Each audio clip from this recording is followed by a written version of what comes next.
आज मी गवार आठळ्यांची भाजी केलेली आहे, पारंपरिक पद्धतीने केलेली आहे। ही भाजी खूप छान लागते आणि खूप सुंदर झालेली आहे। कोकणामध्ये आठळ्या म्हणजेच फणसाच्या बिया यांना लाल माती लावून वाळवून ठेवलं जातं आणि पावसाळ्यामध्ये याचा भाजीमध्ये वगैरे वापर केला जातो। चला तर मग आपण आजची रेसिपी बघूया, गवार आठळ्यांची भाजी।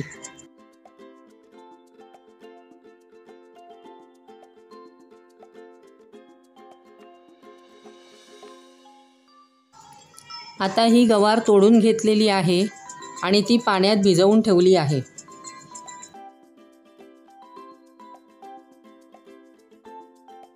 आठळ्यांच्या वरती जे साल असतं ते आधी आपण काढून घेऊया।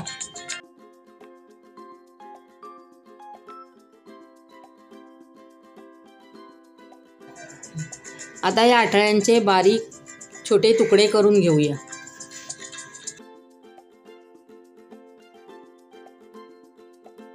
आता गवार आणि आठळ्या एकत्र स्वच्छ पाण्याने धुवून घेऊ।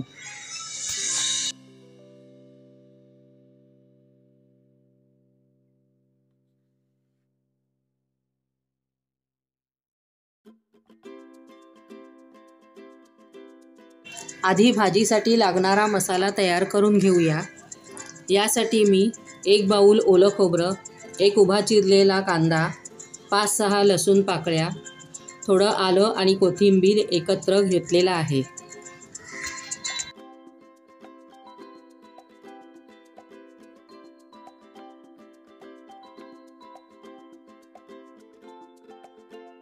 आता हे सर्व आपण तेलावर भाजून घेऊया।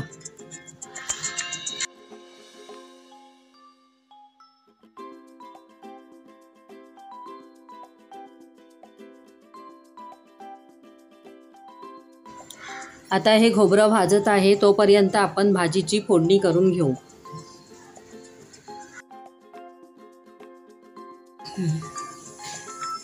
आता भांड्यात फोडणीसाठी थोडं तेल घेतलेलं आहे। यात आपण बारीक चिरलेला कांदा घालूया। कांदा थोडा लालसर भाजल्यानंतर यामध्ये आपण भाजी घालूया। भाजी कांद्याबरोबर चांगली परतवून घेऊया। आता या भाजीमध्ये चवीपुरतं मीठ आणि मालवणी मसाला घालूया।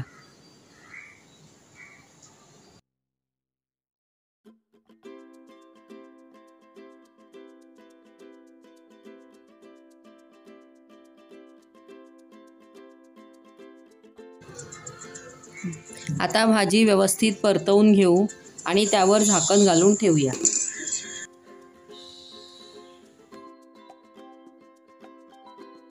आता भाजलेलं खोबरं मिक्सरमध्ये ग्राइंड करून घेऊया।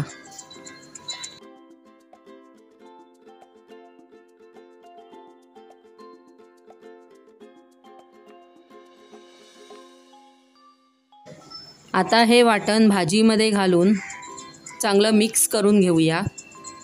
गरजेपुरतं पाणी घालूया आणि भाजी शिजण्यासाठी ठेवूया।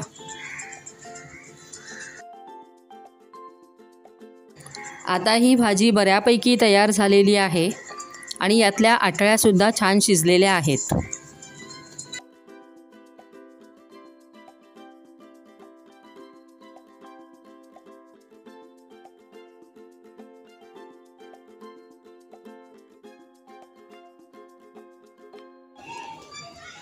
अशी ही गवार आठळ्यांची भाजी तयार झालेली आहे। तुम्हीही करून बघा। तुम्हाला माझी रेसिपी आवडल्यास माझ्या चॅनलला लाईक, शेअर आणि सबस्क्राईब करायला मात्र विसरू नका। अशीच एखादी छानशी रेसिपी घेऊन आपण पुन्हा भेटू। तोपर्यंत बाय अँड थँक्यू।